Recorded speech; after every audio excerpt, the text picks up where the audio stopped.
Yo, what it do, y'all? Welcome back to the channel. This is Phantom Frequency, where we dive into the entire multiverse of pop culture. I'm your host, Will, and today we're going to be diving right into that Daredevil Born Again finale, aka episode 9, of course. And let me tell you what, I'm not going to beat around the bush whatsoever. This episode was fucking excellent. That's right. I don't even care about the demonetization on that. Doesn't matter. I had to drop the F bomb, it was necessary. It's rated R. We got to do it. No, I'm just playing. But for reals though, great finale, man. This is what everyone was anticipating and waiting for when it comes to tone, atmosphere, action, all that stuff. I will say this maybe wasn't the most character development driven episode of the entire season, but really just a slam bang, awesome finale that really sets up the future stakes, really sets up season 2 in such a great way when it comes to the entire when it comes to all the storylines, starting from Kingpin putting in almost his like registration act in a certain sense, where vigilantes are illegal and will be detained and taken care of on site. You know what I'm saying? So that's a whole nother element right there. And New York is going to be under martial law, which is insane for anyone that actually understands what that concept means.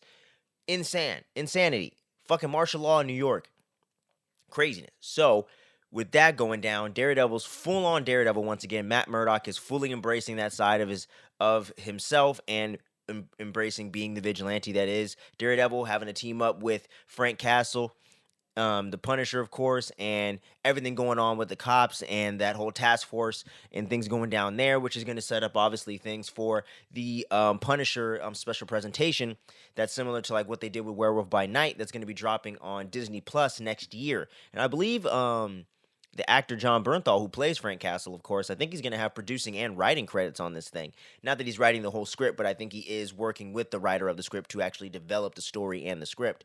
So that's really, really cool. And I think he has such a great handle and understanding of the character, and him wanting to come back only if they went there and really were willing to do the character full on, no holds barred. And they definitely have done that by the end of this series. And I'm very, very satisfied and impressed with that. And it's great to see some actual mature content on Disney Plus. And that's been the case for the entire season. I'm not one of those people that thinks all of a sudden, because the new regime came in and kind of changed up the actual pilot episode into these last two episodes, that the show was automatically off the rails from the point of where they were trying to kind of use the older version and meld it with the new stuff. I think considering the process and how much they had to reshoot and kind of retool and put together, I think they did a very good job at putting those things together for the most part. And I think the best job you could have done melding these two visions together at that deep into the process. But overall, with I think Justin Benson and Aaron Moorhead being the creative team that is going to be taking over for season 2 moving forward, and anything they do past that. And I did see a report actually last night on IG, so I'm not sure if this is backed up by any actual trades or any real facts or anything, but I did see some one of the writers or somebody talking about they're going to release like hella Daredevil seasons and as many as they can get out there. Now, who ultimately knows how many that will be, because we only got 3 of the original Netflix run, which was, a great run, but we all thought we were going to get at least 4 or 5 seasons of that. So that, and so do the writers and creators. So you never really know where those things are going to go. But I think this really does a great thing of just setting up the future stakes being so high with the whole vigilante task force and the martial law curfew at 8 p.m.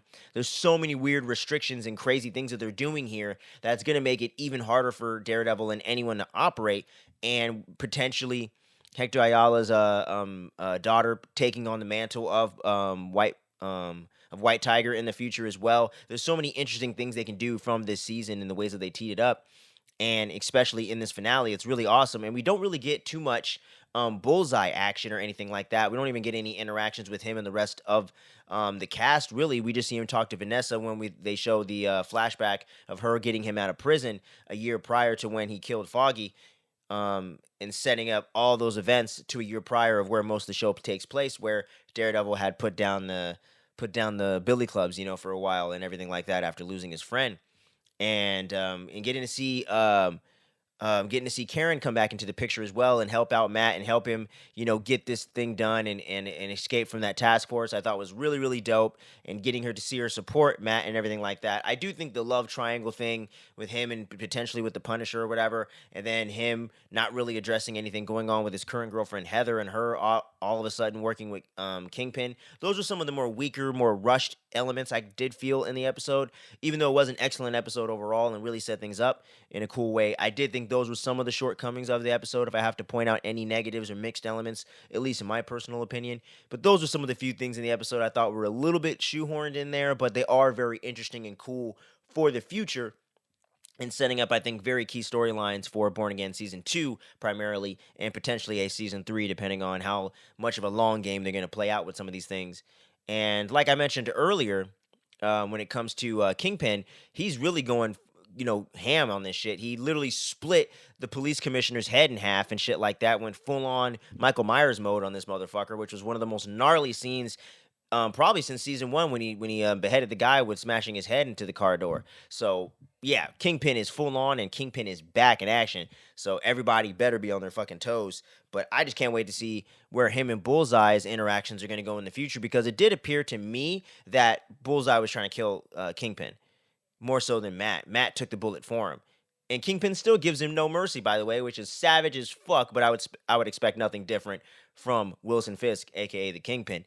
But yeah, man, so many really cool, interesting twists and turns in this episode overall. And that brawl, man, with Punisher and Daredevil in Matt's apartment was fucking awesome. A little too much slow-mo. I will admit that in some of the choreography and action of this particular episode. I think there was a bit too much slow-mo where it was almost feeling too like Zack Snyder, where it's like, all right, dude, we don't have to slow-mo every single thing going on. But overall, the action was spectacular, gnarly, and brutal, man. So I really, really dug it. It was a really cool scene, and definitely a great way to see those characters have to come together and kind of work together. And seeing them work together is actually really fun in and of its own right. So I do hope we definitely get a lot more Frank Castle in Daredevil Born Again as it moves forward, and potentially in maybe Punisher getting his own little mini series of like Disney presentations, just to get some cool little adventures with Frank, and then get him jumping into these Daredevil Born Again shows and potentially bringing back a Jessica Jones or anything like that. So, because I think that he doesn't necessarily sustain enough story for a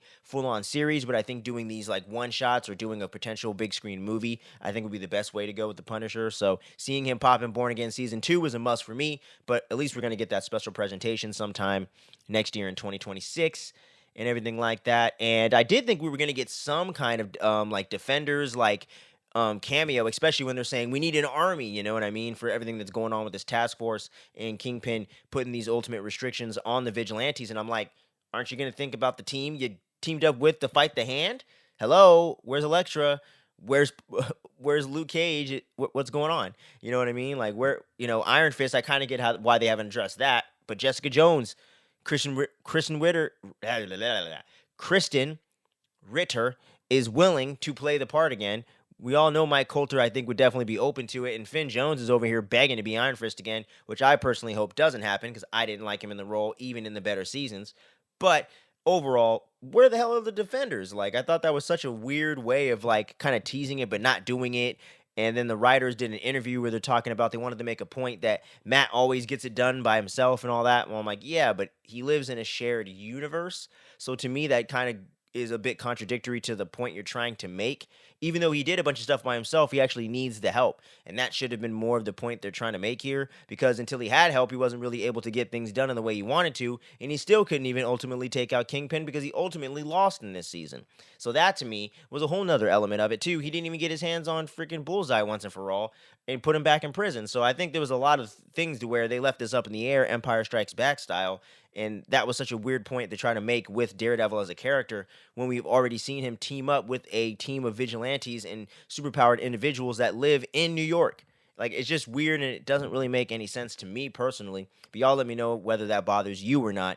But like I said, overall, this freaking finale was kick-ass. There's already been some leaks about different things going on in Daredevil Born Again Season 2. I won't reveal that here in case you don't want to know anything, but the little tidbits of things that I've seen and or heard about, to me, make me very excited for it, and aren't necessarily super spoilery, but I will not drop that stuff here. I like to respect y'all's spoiler boundaries. But thank you so much for checking out this finale review. We're going to have Andor Season 2 dropping next week. We're going to be talking about that. And I just got the Fantastic Four First Steps. The trailer reaction should be up on the channel right now.